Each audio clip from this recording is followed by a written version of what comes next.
Hey guys, it's the Acolyte, Season 1, Episode 4. I've just watched it. Let's talk about it.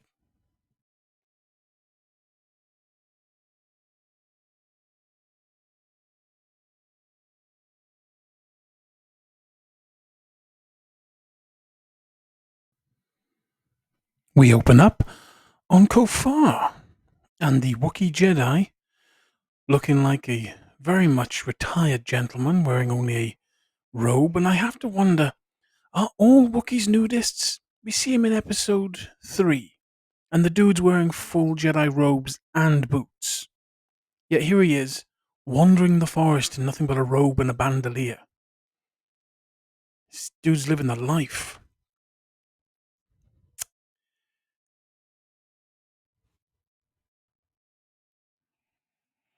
As he walks into his office, lair, mini temple. I don't know what we'd call that, but we notice that the walls are all painted like the witch's temple from the third episode, including the white spiral that was on the mother's forehead. We cut to Coruscant and a Jedi training session midstream. And you can tell by the way the instructor is instructing, for lack of a better word, that they do not know what they're talking about when it comes to using a blade. And they are speaking utter nonsense that sounds somewhat official. They're giving them sword terminology, but they're not really doing it correctly, if you get my meaning. And we get exposition as Osha and the spiky Padawan girl, whose name I refuse to learn, have a bit of an exposition recap that was completely covered in the last time scene at the beginning of the episode, and they begin inappropriately flirting because, as everybody knows, Padawans are underage, and Osha is very much above age. Not a good look, especially if you're Leslie Headland and are the former personal assistant to one Mr. Harvey Weinstein. I would think that you'd want to stay away from any form of inappropriate relationship in your creative endeavors. But that's just me. We're back on Kofar, and a really ugly looking amalgamation of a ship arrives on the planet, giving us vague illusions of the Interceptor from Darth Maul and that same sort of silhouette as an Imperial TIE fighter. It's May's ship. Well, May and the Twink from episode 2. He is apparently helping her and is so obviously not the Sith Lord. He brings up the deal she made, and they get going, heading into the woods to deal with this Wookiee Jedi Master. And we're back with the Jedi. This episode does a lot of cutting back and forth. I think they're trying to disguise poor story with even worse editing. But we have Ki-Adi-Mundi here. Ki-Adi-Mundi, his species, I can't remember the name off the top of my head when I was looking them up, they have a lifespan comparable to humans. And Ki-Adi-Mundi was in his mid-50s, 60s during the Clone Wars. So there's no way he should be here. If they were going to put a Jedi Master here, they should have used Oppo Rancisis, the Jedi Master whose lifespan is comparable to Master Yoda. He is an ancient Jedi who would have fit the time frame perfectly without having to restructure canon again. Because apparently it's the thing they like to do. Instead of, I don't know, popping on the Wikipedia or any other the websites that has all this archived information about Star Wars and its characters, they decide to throw everything away in a single pen stroke without really thinking about it. And it's really bloody annoying. Like, I know Disney doesn't care about Star Wars and they want everyone who likes Star Wars, the Lucas era of Star Wars, gone because they want a new audience. But it's really getting on my wick, the amount of stuff they're doing here. And I know a lot of people have checked out, and I'm seriously delving into the depths of apathy watching this show. And I'm trying and I'm hoping to see some good in this. We see this Jedi Council-like organization, though not the actual High Council, begin to watch the footage of May during her fight. And they are completely stupid idiots. Yes, she was trained by a Jedi. How do you know she was trained by a Jedi? Because she's using Jedi moves. How do you know they're Jedi moves? Well, I'm a Jedi. Oh, of course, rabble. And Master Saul here is the only one with a half-decent plan. And I don't know why they don't want to inform the Jedi High Council. What exactly stipulates that the High Council have to inform the Republic about matters that affect solely the High Council and the Jedi? Last I checked, they didn't have to do that, but again, we got to rewrite things to make this story make sense, because doing research is apparently anathema to these people. Vestra here is rightfully annoyed that the twin wasn't mentioned. I agreed with this last time, and I agree with it now. A twin should have been brought up in the family accounts to say she had a sister, the sister was a twin. The Jedi should have been informed. Leaving her off the forms is a bit of a dick move, Saul. You should be better than that. But she immediately blows that away by saying, why didn't Saul tell her that May was alive when there is no way that Saul could have known that she was alive? I know this is difficult. You've got a really small budget to work with. I think it's $120 million an episode, I think, or some such. I know this entire episode had more money spent on it than Godzilla -1. And I don't think a single penny of that was on guys reading the script that they had just written or reading over the scripts they've just made in order to understand where their story is going. Because issues like this should have been nipped in the bud in the writer's room. Saul didn't know May was alive because he saw her drop into a chasm to her death. He had no means to tell whether or not she was alive or not.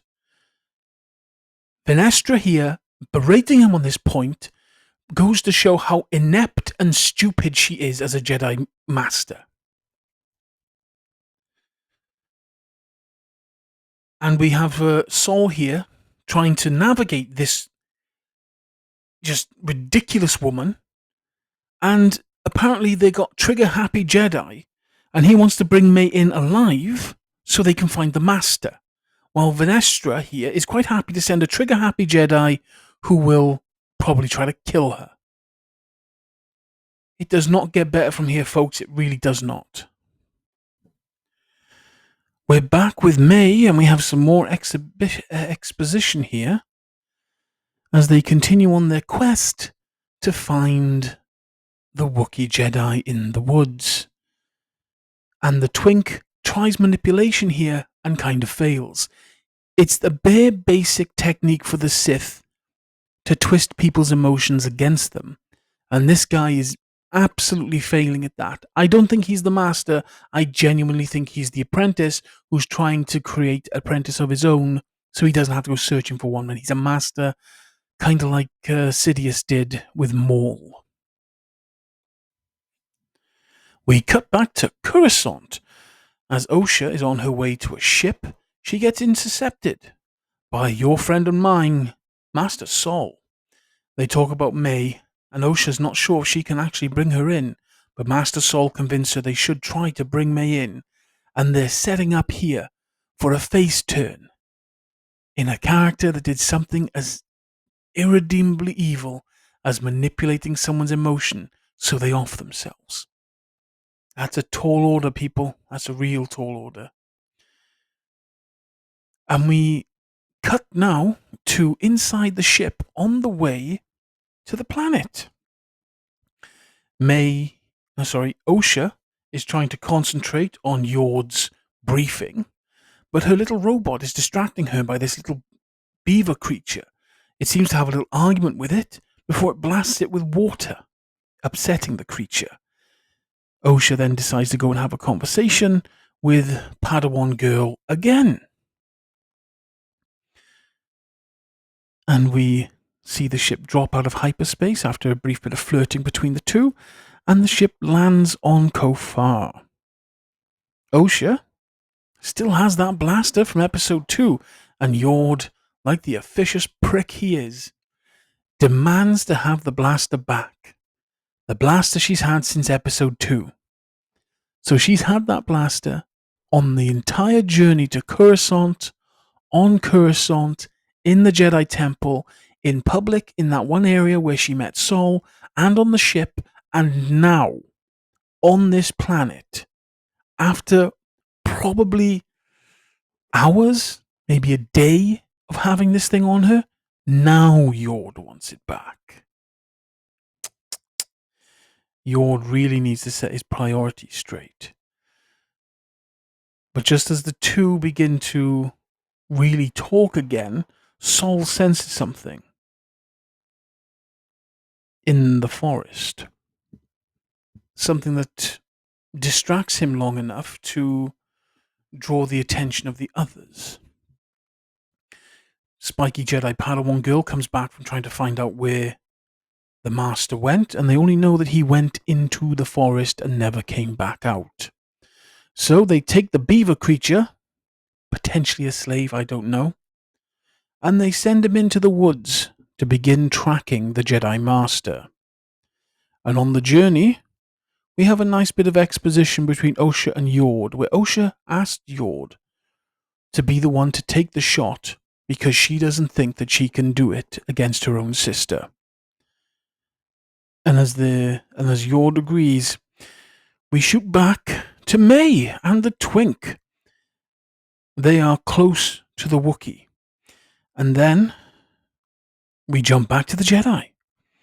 Osha touches a giant, what looks to be an earwig as they're passing through this forested area. It comes alive, sees it's in their territory, moves to attack. Sol kills it easily, and then Osha is upset that the bug is dead. And the Padawan basically says that death is cool because it's an honor to see people become one with the Force. What kind of inbred buffoonery is that? Why? Why in the name of the Force would you have a character say, it's cool to see things die? Why? That is immensely inappropriate. But not as inappropriate as this continued closeness between Osha and this young, underage Padawan. And now we cut back to May again. And the Twink is trying to rush May into dealing with the Wookiee. And May is starting to get suspicious. Maybe you should have got suspicious 2 episodes ago, bro. Good Lord. They sit on a rock so May can take a breath and has a drink. He tries to emotionally manipulate her again, failing, and he jogs off, seemingly to get May a drink. But May is still contemplating what the tests are and what they truly mean.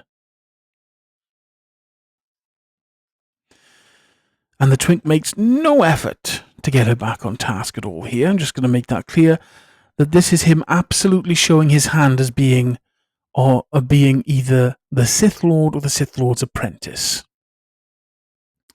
We shoot back to the Jedi again, and they have lost the tracker. And then we shoot over to the Twink, who is refilling the water bottles, only to hear a blood-curdling scream. And he runs back to try and save May, something a Sith Lord wouldn't do. So that's maybe putting a little hamper on the old suspicions here. But he also could be trying to save his investment. You never know. And this is her face turn. She has captured him using the old-fashioned Scooby-Doo classic of the rope trap. He is dangling upside down, and May is now considering a full face turn. She says that she's going to tell the Jedi everything so she will somehow, miraculously, stupendously, no, amazingly, avoid jail time for a double murder. Because apparently the murder of 2 Jedi Masters is not as important as finding out the Sith are still kicking around. I would think they're of equal importance, but that's just me. Saul senses something again, and he shares a moment with Osha, promising her to explain something very important to her and May once they're back on the ship. And as May has run off after leaving her twink friend, she trips up and lands in something. I'm not 100% sure what this is, if this is an insect hive of some kind, or if it's some kind of pollen nonsense. But the tracker finds her and screams. So she bolts and ends up at the Wookiee's place and inside. She creeps in and discovers the Wookiee, already dead, a fresh saber cut down his torso, and this corpse is so fresh, the dude is still smoking. May realizes that this was a trap. The Jedi have surrounded the entrance, leaving her no escape.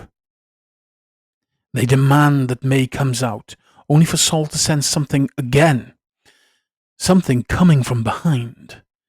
And that's not good because he made sure that Osha stayed behind the line of Jedi as they made their way to confront May. And behind her, we see a black shape come out of the corner from her left shoulder, drop down, and come right at her. It's the Sith Master. In a, I kid you not, smiley face helmet. And the shot was ridiculously poorly done. I'm not going to get into that. Other people with more experience in cinematography can get into that. But what I recognize, this is a terrible shot. They could have done something much more artful here, but they chose to not do that for some reason. He closes in on Osha, so her nose is practically touching his helmet, and then we hear his lightsaber activate. And I'm hoping, praying that he stuck her with the lightsaber to make this actually seem interesting. That this entire boring slog through this forest is actually interesting. And unfortunately, he does not take this opportunity to take her out. No, instead he uses the Force to push her out of the way. This causes the Jedi line to ignite their lightsabers and get ready to attack, and as they charge, he blasts all 8 of them with a Force push that kicks up a huge amount of smoke, and that's it. That's the end. There's no payoff. Yeah. This entire episode was a bore fest. I don't know who this is for. People tell me that Star Wars is supposed to be entertainment for kids. I've seen no kids' entertainment here. This was a boring drag of a slog. And I can't give it any lower than the last episode because it is a marked improvement, but it's still so boring. It's laborious to go through. So I'm going to give this a 2-star review because it is that damn bad.